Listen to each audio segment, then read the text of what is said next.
जो हम बात करेंगे तो मान लीजिए कि जो हमारे कस्टमर होते हैं, जो हमारा एक यूट्यूब चैनल है, ये दिखा रहा हूँ आपको, ये यूट्यूब चैनल हमारा, करते हैं फिर दोबारा। मेरा कहने का मतलब ये था, जैसे यथार्थी की जैसे यहाँ पे किसी ने प्लाट लिया है तो उस पर शायद कुछ ऐसा नियम है जैसे 6 महीने के बाद निर्माण करना होता है, जैसे आपने ले लिया। हाँ, देखिए यहाँ और कुछ नक्शा वक्शा का भी इशू होता है। अभी आप जहाँ आए हैं इसको फ्री होल्ड बोलते हैं। अच्छा, फ्री होल्ड में फ्री होल्ड बोलते हैं। और नोएडा में 3 तरह की ज़मीनें हैं, जो ज़मीनों पे जिस पे आप जड़ के साथ मकान बना सकते हैं। तो नोएडा में 3 तरह की ज़मीनें हैं। पहला जो ज़मीन है उसको हम बोलते हैं कि अथॉरिटी ने खुद प्लाटिंग करके जो बेची हुई है। अथॉरिटी ने खुद प्लाटिंग करके बेची हुई है। लोकेशन वाइज भी मैं आपको समझा दूँ तो और बेटर होगा। जो अथॉरिटी ने प्लाटिंग करके बेची हुई है, जैसे ये अथॉरिटी की प्लाटिंग है, ईरो संपूर्णन की बिल्डिंग है, जस्ट इसके पीछे ही है अथॉरिटी की ये प्लाटिंग है। ये देख रहे हैं ना, अथॉरिटी की प्लाटिंग है। तो ये शायद 220 मीटर के आसपास है। और यही दूसरी अथॉरिटी की प्लाटिंग है, सेक्टर 2 का इस साइड डी ब्लॉक है। ये यहाँ पे 152 मीटर के आसपास के प्लाट है, जैसे देख रहे हैं ना खाली प्लाट। दूसरा ऑप्शन होता है 6% के प्लाट। तो इसमें 6% के प्लाट वो होते हैं जो किसानों की ज़मीन अथॉरिटी ले लेती है, तो पैसा देती है, साथ में कुछ ज़मीनें भी देती है उनको बसने के लिए। उनको बसने के लिए दोबारा उसको 6% के प्लाट बोलते हैं, तो किसान कोटे का प्लाट बोलते हैं। अब तीसरा हो गया, मान ली कि ये जहाँ आए हैं फ्री होल्ड, ये आए हैं फ्री होल्ड में। तो अब इन पे जो अथॉरिटी के प्लॉट्स हैं, यहाँ तो आपको नक्शा पास कराना पड़ेगा, बनाने से पहले नक्शा पास कराना पड़ेगा। जो अथॉरिटी से नक्शा आप बनवाएंगे, फिर वहाँ पास कराएंगे, सारी चीज़ें करेंगे, तब जाके आप मकान बना पाएंगे।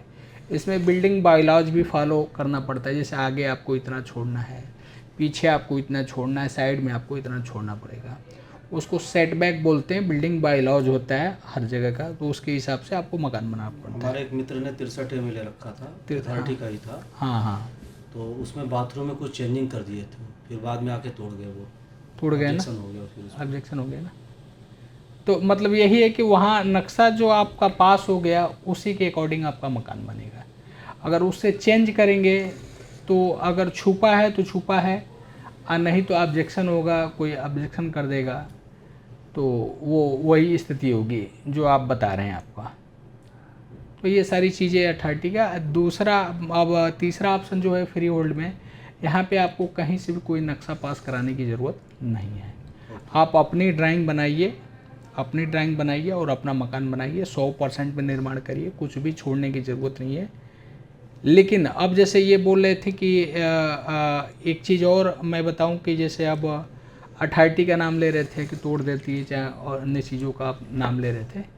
देखिए, तोड़ने का विषय तो एक अलग है, लेकिन एक चीज़ मैं बता रहा हूँ कि फ्री होल्ड में कहीं भी आप जाते हैं, इवन ये बमेटा जगह का नाम है, ये दिखा रहा हूँ मैं आपको, ये देख रहे हैं ना, बमेटा हो गया, लाल कुआं हो गया, छिपियाना हो गया, ये छपरौला हो गया, ये जगह का नाम छपरौला हो गया, रोज़ा याकूबपुर हो गया, रोज़ा जलालपुर हो गया, ये मिलकलच्छी हो गया, सदुल्लापुर हो गया, बैतपुरा हो गया, सैनी हो गया, सोनपुरा हो गया, खेड़ी हो गया, भनौता हो गया।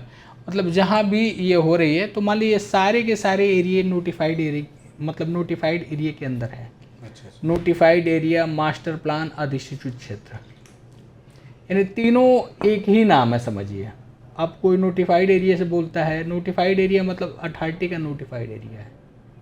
नोटिफाइड एरिया, मास्टर प्लान और उसका अधिसूचित क्षेत्र, तीनों एक ही नाम है, समझिए। ये उसके अंदर अगर कोई प्लाट बेचने के लिए ये बोलता है कि उससे बाहर है, तो झूठ बोलते हैं लोग। कोई भी बंदा अगर प्लाट बेचने के लिए बोलता है तो झूठ बोलता है।